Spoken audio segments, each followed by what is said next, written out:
Ladies and gentlemen, our community has gathered here today to share each other's cherished memories of Mr. Lee Kuan Yew. And now please join me in welcoming on stage Mr. Teo Chee Hean, Deputy Prime Minister, Coordinating Minister for National Security and Minister for Home Affairs, to give his speech and personal reflections. Deputy Prime Minister Teo, please.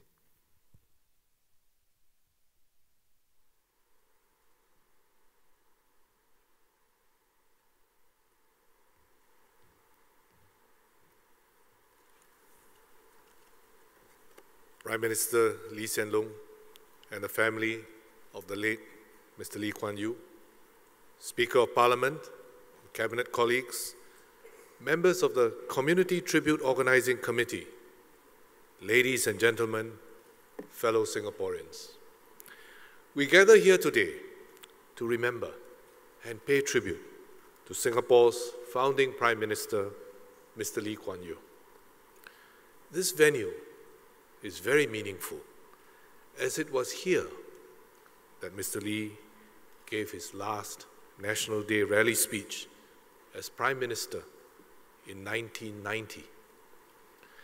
That we are here together today, Chinese, Malay, Indian, Eurasian, is itself testament to Mr. Lee's vision of a multiracial Singapore.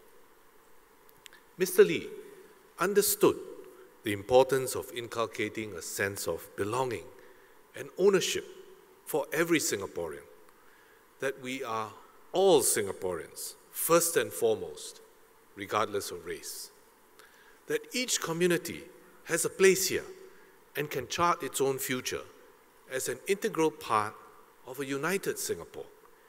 He valued the contributions that each community could make to Singapore, but also recognized the uniqueness of each community and our differences.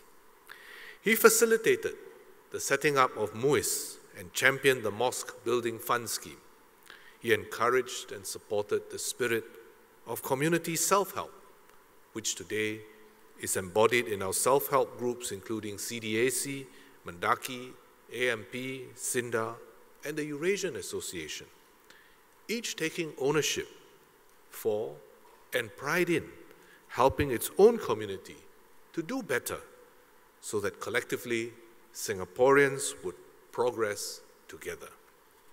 Mr. Lee supported the work of the interreligious organization and encouraged different community and faith-based groups to come together to promote interracial and interreligious harmony in Singapore. Today, Singapore is the most religiously diverse country in the world, yet we live in harmony. But Mr. Lee was also conscious of the real dangers of chauvinism, whether language, race, or religion. He saw how, in our early years of nationhood, these differences had been exploited and led to conflict. He knew that if each community pushed for more and more, others would similarly push back, and each community and our entire country would end up with less.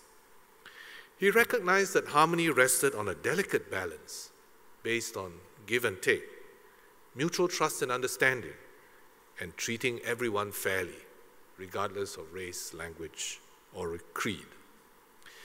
He and his multiracial cabinet team were determined to build Singapore on the foundation of multiracialism and placed great emphasis on intercommunal harmony.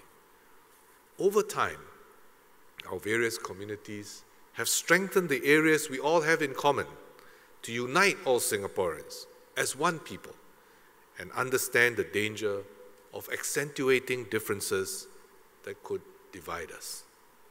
These were not just principles or ideologies, but translated into actual policies and programs that permeated Singapore's society and everyone's lives. Having national schools, not segregated by race. Promoting bilingualism, so that we have a common working language, but with each community maintaining strong links to its culture and roots, upholding meritocracy and non-discriminatory employment practices so that it is hard work and abilities that count, not ethnicity, binding people together through public housing rather than living separately in racial enclaves, channeling politics towards multiracialism through the group representation constituency system and away from narrow appeals to race, taking firm action against those who denigrate other races or religions. These measures may seem self-evident today, but each was contentious when it was first mooted. The easiest thing to do is to appeal to exclusive racial and religious identities. Mr. Lee and his colleagues refused to do that. That was the core difference which caused the parting of ways on 9th August 1965. Instead, Mr. Lee and his colleagues chose to do the more difficult thing, create a Singaporean Singapore.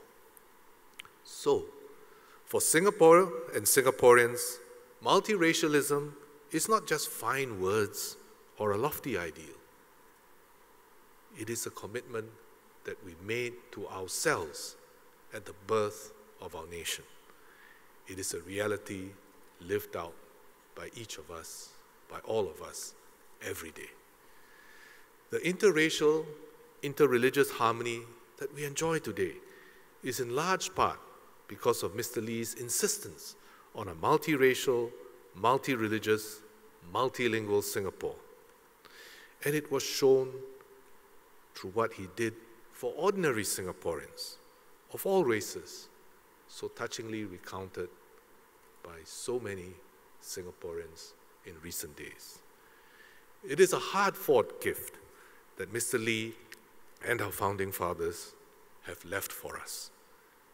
But it remains a work in progress, which we, all of us, each one of us, must never take for granted. I thank the organizing committee for coming together to organize this event in the true spirit of multiracialism. As we mourn the passing of Mr. Lee Kuan Yew, let us also celebrate the achievements of his work of a lifetime, draw strength from the leadership that he showed to inspire all Singaporeans to uphold this precious heritage by working with our own communities and as one society to strengthen the ties that bind us, regardless of race, language, or religion, as one united Singapore. Thank you very much, and thank you, Mr. Lee.